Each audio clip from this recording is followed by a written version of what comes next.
میں نے جو شروع میں بات کی تھی نا کہ اگر خانہ کعبہ میں 40-50 لاکھ حاجی مل کے دعائی مانگ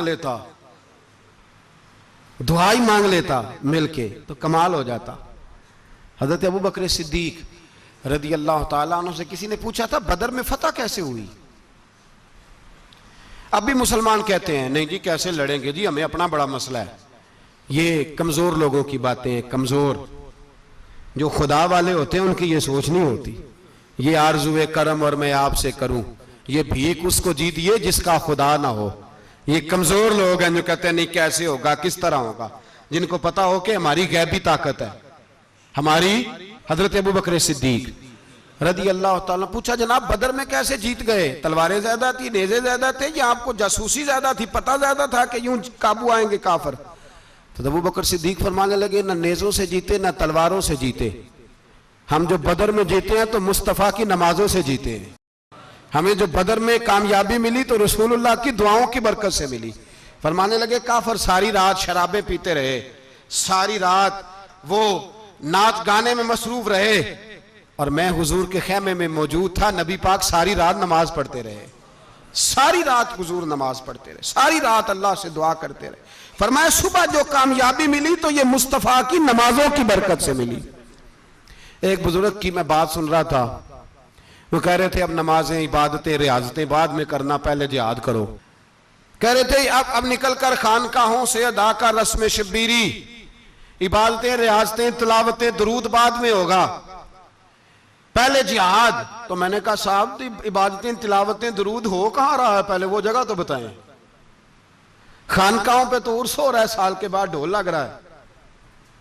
وہ جو زمانہ تھا نا کہ خانقاہ شریف پہ شام تک قرآن مجید ختم ہوگا، فجر کے بعد 50,000 درود پڑھا جائے گا، وہاں لوگ آئے ہیں تو وہاں ذکر کرتے کرتے لوگ اس قدر مست ہوئے کہ انہیں ہوش ہی نہیں کہاں گئے. وہ تو دور ختم ہو گیا. اب کہاں ہے خانقاہ میں؟ اب تو نظر نیاز رہ گئی، ختم شریف رہ گیا، عرس پاک رہ گیا، باقی تو معاملہ ختم ہے. وہ کہاں گیا معاملہ سارا؟ بھائی دعائیں التجائیں. شہاب الدین غوری سے پوچھا جناب فتح کیسے ہوئی؟ کہنے لگے خواجہ معین الدین اجمیری کی دعاؤں کی برکت سے. فرماتے ہیں بابا دعا مانگتا تھا، ہم جہاد کرتے تھے، اللہ کامیابی دے دیتا تھا. بھائی وہ عبادت، وہ ریاضت، وہ مسلمان جو رات کو اپنے رب کو منا لیا کرتا تھا، وہ اپنی عبادت کے زور پر اللہ تبارک و تعالیٰ کی بارگاہ میں آہو زاری. حضور نے فرمایا الدعاء صلاح المومن، دعا مومن کا ہتھیار ہے. دعا مومن کا، بول کے بتانا ہے، دعا مومن کا. فرمایا مومن یہ ہتھیار چلا سکتا ہے، یہ ہتھیار کافر کے پاس موجود ہے. حضرت زید بن حارثہ رضی اللہ تعالیٰ عنہ کو نہ پکڑ کے کچھ کافر ان کو پکڑ کے لے گئے تو ایک درخت کے ساتھ باندھ لیا. کہنے لگے تمہیں قتل کریں گے، حضور کے صحابی ہیں رضی اللہ تعالیٰ. جب کافر آپ کو قتل کرنے لگا نا تو انہوں نے درخت کے ساتھ اچھی طریقے سے ٹانگیں باندھ لی، ہاتھ باندھ لیے، گردن باندھ لی. کہنے لگا بلا اپنے رب کو. تو حضرت زید رضی اللہ تعالیٰ عنہ فرمانے لگے میں تو شہید ہونے کو تیار تھا، لیکن تو نے آزمانے کا پروگرام بنایا تو ٹھیک ہے، میں پھر بلانے لگا ہوں اپنے رب کی مدد کو. اے اللہ مدد فرما. اس نے اتنی دیر میں تلوار نیام سے نکال لی. اے اللہ مدد فرما. اس نے جب تک دونوں ہاتھوں میں تلوار سونت لی. اے اللہ مدد فرما. جب تیسری بار آپ نے یہ کہا تو اس نے تلوار اٹھائی، کہا اللہ مدد فرما. حضرت زید رضی اللہ تعالیٰ عنہ کہتے ہیں جب چوتھی بار میری زبان سے لفظ نکلے، کافر کے ہاتھ میں تلوار تھی پر گردن بھی اس کی کٹ کے نیچے گر گئی، کہ گردن کٹ کے اسی وقت نیچے گری. مجھے کسی نے کھولا، نہ مارنے والا نظر آیا، نہ گردن کاٹنے والا نظر آیا، نہ مجھے کھولنے والا. تو میں نے کہا آنے والے تو بتا تو سوئی تو کون ہے؟ تو کہنے لگے میں جبریل امین ہوں، میں جبریل امین ہوں، میں جبریل. مجھے دشمنوں نہ چھیڑو، میرا ہے کوئی جہاں میں. مجھے دشمنوں نہ چھیڑو، میرا ہے کوئی جہاں میں ابھی پکار لوں گا، نہیں دور ہے مدینہ. کہا جب تو نے، حضرت جبریل کہنے لگے جب تو نے پہلی دفعہ کہا نا اللہ مدد فرما تو میں سدرۃ المنتہا پہ تھا، مجھے حکم ہوا جبریل دیر نہ کرنا. فرماتے ہیں جب دوسری دفعہ تو نے کہا نا اللہ مدد فرما تو میں 7ویں آسمان پہ تھا. اور جب تیسری دفعہ کہا مدد فرما تو میں پہلے آسمان پہ تھا، اور فرمایا جب تو نے کہا چوتھی دفعہ اللہ مدد فرما تو میں تیرے سرانے کھڑا تھا، میں تیرے سرانے۔ تو بھائی اب تو اجتماعی دعا بھی نہیں رہی ہماری، اب تو یہ والا سوتا بھی۔ اکبر الآبادی نے کہا تھا مصیبت میں بھی اب یاد خدا ہم کو نہیں آتی، دعا منہ سے نہ نکلی جیبوں سے عرضیاں نکلی۔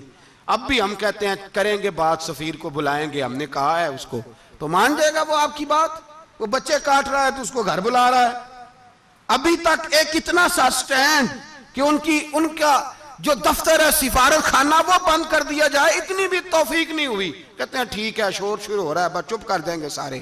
خدا را خواب غفلت سے اٹھو، بیداری حاصل کرو، اور کچھ نہیں ہو سکتا تو کھول کے دعا تو مانگو ان کے لیے دعا تو مانگو۔ اللہ بڑا کریم ہے، وہ جب مدد کرنے پہ آتا ہے تو پھر بڑے بڑے کافروں کے مقابلے میں اپنے بندوں کی مدد فرماتا ہے۔ اور میں یہ پیغام دینا چاہتا ہوں عالم کفر کو بھی، یاد رکھیں رب کریم جب مدد کرنے پہ آئے تو اکیلے حضرت ابراہیم اور ایک طرف پوری ملت ہو تو اللہ اپنے خلیل کو بچا لیا کرتا ہے۔ رب کریم کی رحمت کاملہ جب فیصلہ کر لیتی ہے تو پھر نمرود جیسے سپر پاور طاقت کو رب کریم مچھر سے مروا دیا کرتا ہے۔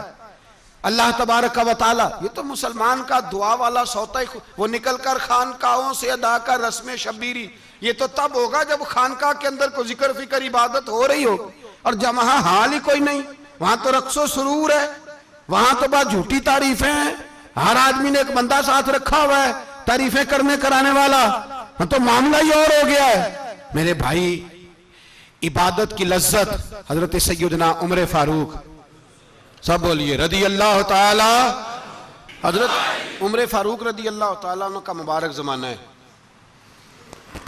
حضرت عمر نے فوج بھیجی ایران کے حکمران کے ساتھ جہاد کرنے۔ ایران کے بادشاہ نے 2 عیسائی جاسوس بھیجے، کہنے لگا ذرا پتہ تو کرو مسلمانوں کا رات کا طریقہ کیا ہے، میں صف بندی کراتا ہوں۔ وہ ساری رات صف بندی کراتا رہا، 2 جاسوس آئے مسلمانوں کی معلومات کرنے، معلومات کر کے جب واپس گئے تو حضرت عمر فاروق رضی اللہ تعالیٰ عنہ کے سپاہیوں کو دیکھا، غور سے پلٹے، تو بادشاہ کہنے لگا کیا حال دیکھ کے آئے ہو؟ کہنے لگا سارے مسلح پہ بیٹھے ہوئے، جتنے گھنٹے ہم وہاں رہے ہیں مجاہدین مسلح پہ رہے ہیں، یوں لگتا ہے جیسے ان کا دنیا داری سے کوئی تعلق۔ اور کہنے لگے بادشاہ کوئی ایسی طاقت ہے جس کو وہ بلا رہے تھے، کوئی ایسی قوت ہے جس کو وہ پکار رہے تھے، ہمیں بھی وہاں کھڑے ہو کے محسوس ہوتا تھا کہ ہاں کوئی ہے جو آ جائے گا ان کی مدد کے لیے، کوئی ہے جو پہنچے گا ان کی مدد کرے گا۔ ایران کا بادشاہ کہنے لگا مجھے سمجھ آ گئی ہے، وہ جسم کی طاقت سے ہی نہیں لڑتے، وہ کوئی غیبی طاقت ہے جس سے وہ لڑتے ہیں۔ بھائی وہ غیبی طاقت بھی تو ہمارے پاس ہم نے ناراض کر لیا نا، وہ بھی تو نہیں نا، مسجد کا رخ بھی تو کوئی نہیں۔ اور میں نے پچھلے جمعے بھی کہا تھا، پھر کہتا ہوں، وہن ہو گیا امت کو۔ نبی پاک نے فرمایا امت کو وہ کیا ہے، دنیا سے محبت ہو گئی ہے، موت سے کراہت ہو گئی ہے، وہن ہے۔ صحابہ کرام کو موت سے بڑا پیار تھا، موت سے بڑی محبت کر، ہماری طرح نہیں، وہ کہتے تھے مریں گے تو منو مٹی، تو وہاں ٹھیک ہے عذاب قبر حق ہے، لیکن میں کہا کرتا ہوں سالوں کے بعد جو پردیس سے ماں کے پاس آئے، ماں اسے عذاب نہیں دیتی، اس کا ماتھا چوما کرتی ہے۔ اور بھائی جو رب کریم کی بارگاہ میں جائے گا تیرا کیا خیال ہے، گل سڑ جائے گا؟ مدینے والے حبیب نے فرمایا قبر المومن روضۃ من ریاض الجنہ، فرمایا میرا مومن جب قبر میں جاتا ہے تو اللہ جنت کے سارے دروازے کھول دیتا ہے، وہ تو اللہ کی رحمت میں پہنچتا ہے۔ کون کہتا ہے مومن مر گئے، وہ تو قید سے چھوٹے اپنے گھر گئے۔ کون کہتا ہے قبر میں عذاب ہے تو صرف عذاب ہی ہے، ہاں مجرم کو سزا ملے گی، لیکن مومن ہمیشہ جہنم میں، وہ بالآخر جنت میں جائے گا، بالآخر جنت میں جائے گا۔ اور کسی درویش نے بات کی، وہ کر کے چلے گئے، بر کمال ہی کر گئے، کہنے لگے دوزخ میں میں تو کیا، میرا سایہ نہ جائے گا، کیونکہ رسول پاک سے دیکھا نہ جائے گا۔ نبی پاک سید عالم علیہ السلام کے غلام تو دیکھو نا، ساری زندگی عمر فاروق بخاری پڑھو تو صحیح، ساری زندگی عمر ہر نماز کے بعد کہتے تھے اللہم ارزقنا شہادت فی سبیلک، اللہ بسترے پہ موت نہ دینا، موت مجھے شہادت کی دینا۔ حضرت سیدنا مولا علی شیر خدا کرم اللہ تعالیٰ وجہہ کریم ساری زندگی کہتے رہے اللہ علی نے میدان میں عمر گزاری ہے، اسے شہادت کی موت عطا فرما۔ او بھائی یہ تو شہادتیں مانگنے والے۔ حضرت امام حسین میدان کربلا میں کھڑے تھے، شمر کہنے لگا حسین تیری چاروں جانب موت ہے، تو آپ فرمانے لگے تجھے ابھی ہمارا پتہ ہی نہیں، موت سے تو ہمارا پیار چلتا ہے، اور فرمایا یہ شہادت تو ہمارا پیچھا کرتی ہے، پہنچ جاتی ہے جہاں ہم ہوتے ہیں، موت سے ڈرا رہا ہے۔ مسلمان کا مرنے کو دل نہیں کرتا، ورنہ وہ اتنی بڑی کوٹھی میں کون رہے گا؟ مرنے کو دل اس لیے نہیں کرتا کہ وہ جو 6 کروڑ 10 کروڑ ڈالر لوٹ کے رکھے ہیں، مر گئے تو کھائے گا کون؟ وہ فقیر فاقہ مست تھے، ان کا گھر ہی کوئی نہیں تھا، ان کے بینک بیلنس ہی کوئی نہیں تھے، وہ کہتے تھے گھر ہمارا ہے وہ جو ہمارے رب نے تیار کیا ہوا ہے، ہمارا بینک بیلنس ہے وہ جو ہمیں جنت میں جا کے ملے گا۔ ان کا تو یہ کھاتا ہی کوئی نہیں تھا، اس لیے وہ شہادت کی۔ حضرت عمر بن جموح رضی اللہ تعالیٰ عنہ میدان احد میں 4 بیٹے لے کے آئے۔ کتنے بیٹے؟ بول کے بتائے۔ 4 بیٹے لے کے عمر بن جموح آئے، اور خود ایک ٹانگ سے لنگڑے سے آپی ہیں، ٹانگ چھوٹی ہے، حضور کے سامنے کھڑے ہوئے کہا محبوبہ میرے 4 ہی تھے، میں 4 ہی لے آیا ہوں، قبول کر لیں۔ تو حضور نے فرمایا تو کیوں تلوار اوڑے آیا ہے، یہ تو نے کیوں گلے میں اسلحہ ڈالا ہوا ہے؟ کہا یا رسول اللہ میں نے بھی تو جانا ہے نا۔ تو حضور نے فرمایا 4 بیٹے جو ہیں۔ تو حضرت عمر بن جموح نے بات کی، صحابہ کہتے ہیں ہم لبوں سے مسکرا رہے تھے، آنکھوں سے رو رہے تھے، کیا عجیب انداز ہے۔ حضور نے فرمایا عمر 4 بیٹے جو آ گئے تو رہنے دے۔ تو حضرت عمر رو پڑے، کہنے لگے محبوبہ کیا لنگڑے جنت میں نہیں جائیں گے؟ کیا حضور میں لنگڑا ہوں تو میرے لیے جنت کوئی نہیں؟ میرے حبیب پاک سید عالم صلی اللہ علیہ وسلم نے فرمایا عمر تو ضرور جنت میں جائے گا۔ کہا محبوبہ پھر بچے بعد میں جائیں گے، میں پہلے میدان میں جاؤں گا۔ ایک بی بی 4 بیٹے لے کے آئی احد میں، کہا محبوبہ کل کمائی تھی میں لے آئی ہوں، میرے پاس کوئی اور شے ہوتی تو میں بچا کے نہ رکھتی، بیٹے دے کے نا حاضری لگوا کے تو واپس دروازے پہ لے گئی۔ تو حضرت سیدنا عبداللہ ابن عمر فرماتے ہیں بی بی بول رہی تھی تو میرا جذبہ جہاد بڑھ رہا تھا، اپنے بیٹوں کو کہنے لگی میں تمہیں حضور کے پاس چھوڑ کے جا رہی ہوں، جب تم میدان میں گرو گے تو میں تمہیں دیکھنے آؤں گی، دیکھنا تمہاری پشت پہ کوئی زخم نظر نہ آئے، جتنے تیر کھانے ہوئے سینے پہ کھانا، جتنے تلواروں کے نیزوں کے زخم برداشت کرنے ہوئے یہاں کھانا، پشت پہ زخم نظر نہ آئے۔ حضرت عبداللہ ابن عمر فرماتے ہو بی بی کی گفتگو میرا جذبہ جہاد بڑھا رہی تھی۔ ایک بی بی 3 سال کا 4 سال کا بیٹا لیے رو رہی ہے، احد کا دن ہے، سہیلیاں پوچھتی ہیں تو کیوں روتی ہے؟ وہ کہتی ہے دیکھو میرا خاوند بھی بدر میں شہید ہو گیا، بھائی اور باپ بھی، دل کرتا ہے کوئی جوان بیٹا ہوتا تو آج مصطفیٰ کے ساتھ اسے ہی بھیج دیتی، کوئی جوان میرے پاس ہے ہی 3 سال کا تو کیا کروں، 3-4 سال کا بچہ کیا کرے گا؟ پتہ نہیں کیا دلیل آئی، اچانک اٹھی، بیٹے کو سینے سے لگایا، کپڑا ڈالا، مسجد نبوی پہنچ گئی۔ حضرت بلال کہتے ہیں مجھے ملی، کہنے لگی بلال مجھے پتہ ہے حضور تیاری کرا رہے ہیں جنگ کی، پر 2 منٹ اگر میری ملاقات ہو جائے۔ بلال حبشی کہنے لگے حضور ہم ایک بی بی ضد کر رہی ہے۔ حضور باہر آئے، کہنے لگی حضور میں فلاں کی بیٹی، فلاں کی بہن، فلاں کی بیوہ ہوں، میں نے بدر میں 3 شہید دیے ہیں، اب میرے پاس یہ 3 سال کا لال ہی بچا ہے، بڑا فخر ہے میرا، لوگ مجھے شہید کی بیوہ، شہید کی بیٹی، شہید کی بہن کرتے، دل کرتا ہے شہید کی اماں بھی کہیں جاؤں تو میرا بیٹا لے لیں۔ سیدنا بلال کہتے ہیں حضور مسکرائے، کہنے لگے یہ 3 سال کا نونہال کیا کرے گا؟ کہتے ہیں اماں کا عجیب جذبہ ہے، کہنے لگی محبوبہ سنا ہے اسلحہ بھی تھوڑا ہی ہے، ڈھالیں زیادہ کوئی نہیں، میرا بیٹا ساتھ رکھ لیں، جب آپ کی طرف کوئی تیر آیا نا تو میرا بیٹا ڈھال کے تو اس کو ڈھال بنا کے آگے کر دینا۔ محبوبہ ڈھال تو بانی سکتا ہے نا۔ حضرت بلال فرماتے ہیں مصطفیٰ کریم نے فرمایا جا میں نے قبول کیا، قیامت کے دن بیٹا گھر لے جا، جب تیرا نام پکارا جائے گا تو شہید کی اماں کہہ کے پکارا جائے گا، جا تو گھر لے جا۔ کہتے ہیں چلتے چلتے ایک غریبنی اور آ گئی، اتنی سی اٹی بان کی، اتنی سی، بلال حضور سے ملاقات ہو جائے گی۔ نبی پاک آ گئے تو کہا محبوبہ یہ غلبہ اسلام میں میرا بھی حصہ ڈال لیں۔ حضور نے فرمایا یہ کیا ہے؟ کہنے لگی حضور خاوند فوت ہو گیا، اولاد اللہ نے بے نیازی سے دی نہیں، سویرے چرخہ کاٹ کے رزق حلال کھاتی ہوں، میرے پاس نا یہ اتنا سا بان ہے، ایک گھوڑے کی لگام بن جائے گی، محبوبہ حصہ تو ڈال جائے گا نا دین کے لیے، میری قبولیت ہو جائے گی۔ میرے حبیب نے ہاتھ اٹھائے اور دعا مانگی، کہے اللہ جتنا تو میدان کے مجاہدوں کو اجر عطا فرمائے اتنا اس غریبنی کو بھی عطا فرمانا، اتنا اسے بھی دینا۔ بھائی یہ جذبے تھے، یہ رنگ تھا امت مسلمہ کا، اس لیے کافر گھر میں بیٹھ کے کامپا کرتا تھا۔ اب اسے پتا ہے یہ اسی والی کار سے نہیں نکل سکتے، اسے پتا ہے کہ ہم نے انہیں بوتل پہ لگا دیا ہے، اب یہ پیپسی مرینڈا اور یہ پی کے کھانے کے ساتھ تو یہ مست رہتے ہیں، اب یہ نہیں نکل سکتے گھر سے، ہم نے انہیں ان چیزوں پہ لگایا ہے جو ان کے وجود کو کھوکھلا کر رہی، اب کیسے میدان میں نکلیں گے؟ وہ اس لیے نہیں ڈرتا کہ وہ تیری آسائشوں، تیری زندگی میں آنے والی سہولتوں سے آشنا ہے۔ موت بستر پہ بھی آ جاتی ہے، لیکن جس کو میدان میں آتی ہے وہ ساری زندگی زندہ رہتا ہے، وہ ساری زندگی زندہ رہتا ہے۔ بھائی مرنا تو ہے، لیکن اگر زندگی دین کے کام آئے گی تو امر ہو جاؤ گے، بچ جاؤ گے۔